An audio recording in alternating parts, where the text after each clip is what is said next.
मांगिए, राम के नाम पे वोट न मांगिए कि ना एक वोट राम को और एक वोट काम को। भाई रामचंद्र जी अब इतने कमजोर नहीं हो गए हैं कि वो एमएलए और एमपी का चुनाव और मेयर का चुनाव लड़ेंगे। 70 साल कांग्रेस ने जो काम किया 7 साल में इन्होंने खत्म कर दिया। ठीक है, इनसे हिसाब 7 साल का मांगो कि आप 7 साल में आपने क्या किया है। हिंदू राष्ट्र बनाने की बात क्यों करेंगे? इस देश की कौमी एकता में जिन्होंने आज़ादी की लड़ाई में भाग लिया है उन सबका हिंदुस्तान है, चाहे हिंदू रह रहा है, चाहे मुसलमान रह रहा है, चाहे सिख रह रहा है। हिंदू पुलिस कस्टडी में कैसे इनकाउंटर हुआ इसका जवाब उन्हें देना पड़ेगा। ये गलत है। कानून को अपने हाथ में मुख्यमंत्री जी को भी लेने का अधिकार नहीं है। पाकिस्तान और हिंदुस्तान का बंटवारा हुआ, जिन मुसलमानों ने भी हिंदुस्तान चुना है उनका हिंदुस्तान है। भाजपा इस तरीके से फिरका वाराना जहनियत फैला के आम लोगों को तंगी और उसमें भय में ना डाले, क्योंकि जातिवाद से धर्मवाद से देश नहीं चल सकता है। तो ये चीज़ें खत्म करनी पड़ेंगी और विकास के मुद्दे पे हमें आना पड़ेगा। और सारे मेयरों में सबसे अच्छी जो मेयर इस समय लड़ रही है और जिसने सेवा किया है, घर से निकल के उसने कोरोना पीरियड में बहुत लोगों की मदद की, ऐसा हमने अखबारों में पढ़ा। आज धज्जियां उड़ रही है संविधान की। अगर संविधान नहीं बचेगा तो देश नहीं बचेगा। नगरीय निकाय चुनाव के प्रचार प्रसार का अंतिम दौर चल रहा है। बता दें कि 2 तारीख तक प्रचार प्रसार होगा, उसके बाद जो है 4 तारीख को मतदान होगा, वोट डाले जाएंगे। इस वक्त हम लोग लखनऊ नगर निगम में जो है चुनावी प्रचार प्रसार किस तरह से चल रहा है, सरगर्मियां लगातार तेज हैं और अंतिम दौर में सभी पार्टियां पूरी ताकत के साथ प्रचार प्रसार में जुट गई हैं। बता दें कि 4 तारीख को मतदान होगा, 23 मई को नतीजे आएंगे और उसके बाद पता चलेगा कि लखनऊ नगर निगम में जहां लंबे समय से जनता पार्टी का कब्जा है और क्या इस बार कोई ऐसा चमत्कार होगा कि भारतीय जनता पार्टी का जो सफाया हो और उसकी जगह कौन आएगा, इसी को लेकर के जनता से बातचीत करने के लिए हम पहुंचे हैं। जनता से बातचीत और समझने का प्रयास करेंगे कि इनके प्रमुख मुद्दे क्या होने वाले। मैम, सबसे पहले बहुत बहुत स्वागत है आपका और पहला सवाल यही रहेगा, लखनऊ नगर निगम में क्या वो मुद्दे रहेंगे जिनको लेकर के जनता जो है मतदान करने जाएगी? क्या बुनियादी मुद्दे हैं जो अभी तक हल नहीं हुए हैं? देखिए, मुद्दे तो अभी पहले अलग रखिए। सबसे पहले तो ये मुद्दा है कि हिंदुस्तान में कौमी एकता, एकजहती, एकता और सभी लोगों में समानता, ये सब चीज़ें सभी लोग बेखौफ होकर जी सकें, इसका वातावरण बनना चाहिए। दूसरी बात है कि आज धज्जियां उड़ रही है संविधान की। अगर संविधान नहीं बचेगा तो देश नहीं बचेगा।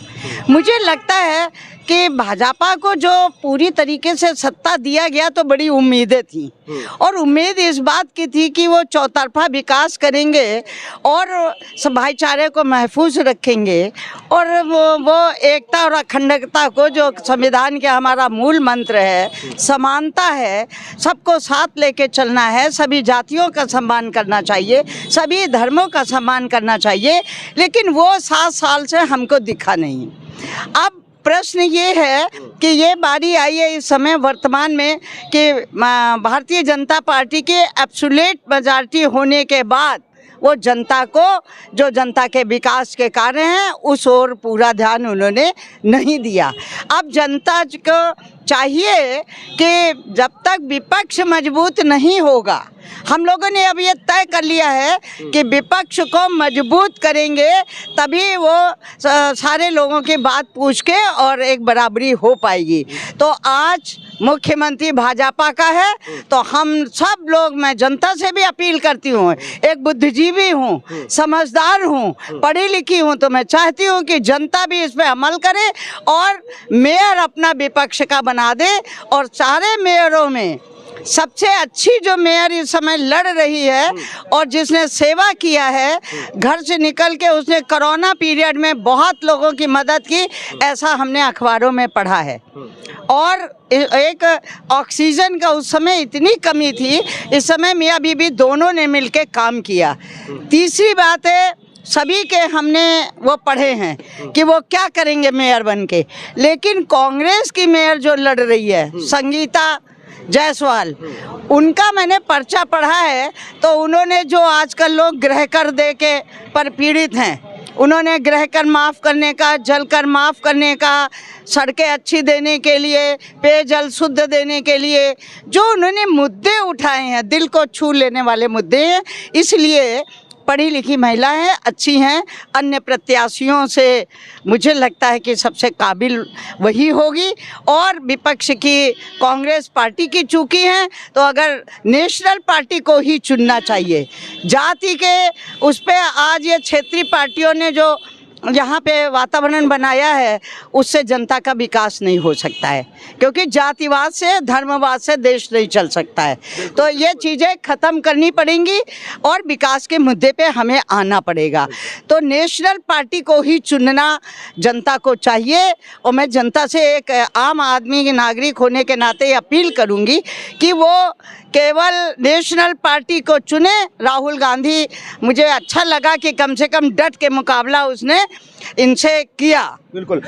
जब आप नेशनल पार्टी की बात करती हैं, नेशनल पार्टी को चुनने की अपील करती हैं, तो ऐसे में भाजपा जो है कहती है कि हम बहुत बड़ी पार्टी और नेशनल पार्टी हैं। और वो कहते हैं, आप कह रही हैं कि हिंदू मुस्लिम एकजहती की जब बात करती हैं तो कहते हैं सबका साथ, सबका विकास और सबका विश्वास का जो है वो नारा लेकर के लगातार काम कर रहे हैं। ये भाजपा कहती है कि हम सबका साथ, सबका विकास और सबका विश्वास जीतने में कामयाब हो गए हैं। हिंदू राष्ट्र बनाने की बात क्यों करेंगे? इस देश की कौमी एकता में जिन्होंने आज़ादी की लड़ाई में भाग लिया है उन सबका हिंदुस्तान है। चाहे हिंदू रह रहा है, चाहे मुसलमान रह रहा है, चाहे सिख रह रहा है, हिंदुस्तान को आज़ाद कराने की। और हिंदुस्तान में जब पाकिस्तान और हिंदुस्तान का बंटवारा हुआ, जिन मुसलमानों ने भी हिंदुस्तान चुना है उनका हिंदुस्तान है। भाजपा इस तरीके से फिरका वाराना जहनियत फैला के आम लोगों को तंगी और उसमें भय में ना डाले। ये इसको खत्म करे। भय मुक्त समाज होना चाहिए, भय युक्त नहीं होना चाहिए। वो कह रहे हैं अपराधी माफिया थर थर कांप रहे हैं, भय मुक्त उत्तर प्रदेश बन गया है, अपराध मुक्त उत्तर प्रदेश बन गया है, बुलडोजर चल रहा है माफियाओं के ऊपर, दिन दहाड़े जो है एनकाउंटर हो रहा है माफियाओं का, बेटियां बहू बेटियां सुरक्षित हो गई हैं पूरी तरह से। गहने रात के 12 बजे रात में चाहे जहां निकले जहां घूमे। तो आपने बहुत अच्छा मुद्दा वर्तमान में अभी उठाया है। मैं ये बताना चाह रही हूँ कि संविधान में 4 स्तंभ हैं, कार्यपालिका, विधायिका, न्यायपालिका और पत्रकारिता।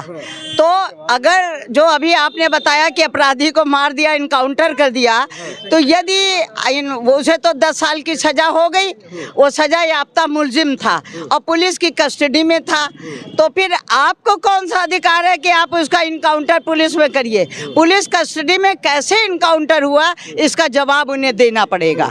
ये गलत है। कानून को अपने हाथ में मुख्यमंत्री जी को भी लेने का अधिकार नहीं है। ये है सवाल ये उठता है कि लंबे समय से उत्तर प्रदेश में कांग्रेस की जो हालत है वो बेहद नाजुक है। लगभग 30-32 साल से कांग्रेस के लिए उत्तर प्रदेश में ज़मीन जो है वो बंजर हो गई है, सूखी पड़ी है।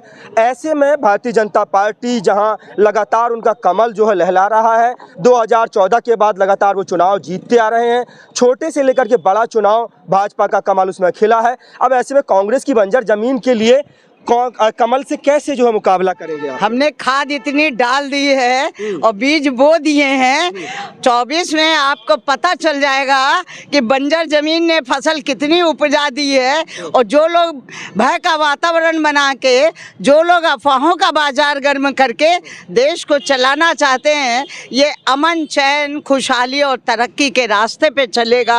और उसके लिए मैं समझती हूँ कि कांग्रेस पार्टी को चुनना बेहद ज़रूरी है। राहुल जी आवाम के लिए संघर्ष कर रहे हैं। वो कह रहे हैं 70 साल कांग्रेस ने देश पर शासन किया है, कांग्रेस को जो है बेच दिया है, कांग्रेस ने जो है विकास नहीं किया है। 70 साल अगर जो है बहुत पीछे देश चला गया है। कांग्रेस ना होती, अगर भाजपा 70 सालों से होती तो ये देश जो है अब मजबूत हाथों में आए। जब से भाजपा आई है, इससे पहले कांग्रेस ने काम वाम कहाँ किया है? अच्छा सुनो, 70 साल कांग्रेस ने जो काम किया 7 साल में इन्होंने खत्म कर दिया। ठीक है, इनसे हिसाब 7 साल का मांगो कि आप 7 साल में आपने क्या किया है। 70 साल का तो विकास दिख रहा है। ये 70 साल में विपक्ष में थे तब नहीं बोल पाए। उस विकास में खूब पैसा लेके जहां भाजपा की सरकारें थी विकास करवा रहे थे और तब नहीं बोल पाते। आज 70 साल का हिसाब ले रहे हैं। ये इन अक्षम हैं राजपाट करने में, और ये चाहते हैं कि गांधी परिवार का इतिहास इनका बन जाए। तो इनका इतिहास बनाने के लिए इनको बड़ी लाइन खींचना पड़ेगा। ये इनकाउंटर करा के और मकान ढहा के और ये करा के ये कुछ नहीं होगा। जनता अवेयर हो रही है, जागरूक हो रही है, इसका जवाब दे कह रहे हैं, भाजपा कह रही है कांग्रेस मुक्त भारत जब तक नहीं कर देते हैं तब तक वो चैन से नहीं बैठने वाले हैं। अब जो है वो कांग्रेस मुक्त भारत करके ही जो है दम लेंगे। इंदिरा जी के समय 77 में भी कहा था, जब पैदल किया था, और उसके बाद इंदिरा जी ह्यूज मेजॉरिटी से आई थी और ये आरएसएस और भाजपा वाले लोग अपना हाफ पैंट कुएं में डाल के भाग गए थे। ठीक है, तब दबे कुचले रह रहे थे। इस समय जनता ने गलती की है। जनता को चाहिए कि प्रजातंत्र में मजबूत विपक्ष दे, और मजबूत विपक्ष दे ताकि उसके मसाइल को बराबर बोला जा सके। आज राहुल गांधी का इन्होंने घर खाली करा दिया। आप बताओ, 5 बार का संसद है, इतनी ईर्ष्या की पराकाष्ठा है, तो राहुल गांधी के लिए पूरे देश ने कह दिया कि राहुल गांधी के लिए मेरा घर, राहुल गांधी का। अपमान करते हैं, पिछड़ों का अपमान करते हैं। वहाँ जा करके जो है वो बोल दिए कि सारे मोदी चोर होते हैं, मोदी जी पिछड़े हैं। वो कहते हैं भाषणों में कहते हैं कि मैं पिछड़ा हूँ, पिछड़ी जाति से आता हूँ। बताइए, सारे पिछड़ों का अपमान कर दिया राहुल जी ने। ये माननीय प्रधानमंत्री जी का स्टंट है कि सारे पिछड़ों का अपमान कर दिया। इसी 70 सालों में कांग्रेस ने सबका सम्मान किया है। दूसरी बात, आपने ये कहा विदेश में जाके ये बोलते हैं कि उन्होंने बोला, वो विदेश में जाके ये ठीक से पढ़े और ये वही चीज़ दिखाते हैं जिसमें इनकी बात बननी होती है। पूरा स्क्रिप्ट दिखावें तो लोगों को पता चल जाए। हम लोग पढ़े लिखे लोग हैं, हम सब पढ़ते भी हैं, देखते भी हैं। उन्होंने ये बोला था, क्या मोदी नाम के लोग सब यही गड़बड़ करते हैं? 3-4 मोदियों का उन्होंने नाम बताया, नीरव मोदी है ना, और ये बिहार वाला मोदी। तो इनके घपले जब निकले, उसने घपले का उजागर किया। तो उसने एक कहावत में कहा, क्या मोदी कम्युनिटी के लोग यही कर रहे हैं? तो उसने प्रधानमंत्री जी का नाम नहीं लिया। प्रधानमंत्री जी चूंकि भ्रष्टाचार में के उसमें अगर रोक नहीं कर रहे हैं, राहुल जी क्या बात उठा रहे हैं कि नीरव मोदी ये इतना पैसा लेके गया है, अब ये कहाँ गया है? माल्या इतना पैसा लेके गया, 20 करोड़ रुपए कहाँ गया, ये बताओ। तो अब प्रधानमंत्री का सत्ता पक्ष में होने के नाते उनका कर्तव्य है कि राहुल गांधी विपक्ष में है तो उसका जवाब दें। जवाब न दे के राहुल गांधी को ईडी में फंसा दो, ये कभी उसका घर खाली करा दो, कभी उसे जेल भिजवा दो। जेल कौन भिजवा रहा है? जो अमित शाह जी को जब था उनका वकील था, उसके बाद जज बन गया, उसने जज ने कह दिया तुम्हें सजा दे दी। अरे ऐसा नहीं होता प्रजातंत्र में। आप सजा कुछ नहीं, जनता सड़कों पे आ जाएगी इन चीज़ों में। और गृह युद्ध और बाह्य युद्ध की स्थिति पैदा नहीं करो, हमारा अनुरोध यही है। बिल्कुल मैम, अब सवाल आता है लखनऊ पर। नगर निकाय का जो चुनाव होता है वो लोकल मुद्दों का चुनाव होता है। सड़क, बिजली, पानी, मकान टैक्स का चुनाव होता है, पार्किंग का चुनाव होता है और साफ सफाई का चुनाव होता है। लेकिन ऐसे में लगातार भाजपा जो है, चाहे राम मंदिर की बात हो, आर्टिकल 370 की बात हो, या फिर जो है और तमाम जो नेशनल मुद्दे हैं उनको लेकर के कैंपेनिंग कर रही है। योगी मोदी के फेस पर चुनाव लड़ा जा रहा है, इसको कैसे देखते हैं? देखिए, मंदिर का मुद्दा हिंदू धर्म की आस्था है, और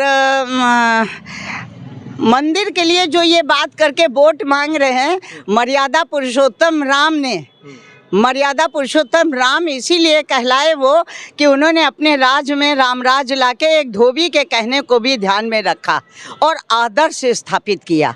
तो मैं भाजपा से यही अनुरोध करूंगी कि आप राम राज्य का आदर्श स्थापित करिए। राम के नाम पे वोट न मांगिए कि एक वोट राम को और एक वोट काम को। भाई रामचंद्र जी अब इतने कमज़ोर नहीं हो गए हैं कि वो एमएलए और एमपी का चुनाव और मेयर का चुनाव लड़ेंगे। जो राम को लाए हैं हम उनको लाएंगे, ये उनका गुरूर और घमंड है। धर्म जो है, धर्म वो है आस्था के लिए, शक्ति के लिए, भक्ति के लिए और मुक्ति के लिए। ये राजनीति के लिए नहीं है। धर्म राजनीति में आदर्शवान बने रहें, और जो एक आपको कहा गया कि आप इंसानियत का तकाजा रखिए, उसके लिए धर्म का इस्तेमाल होना चाहिए।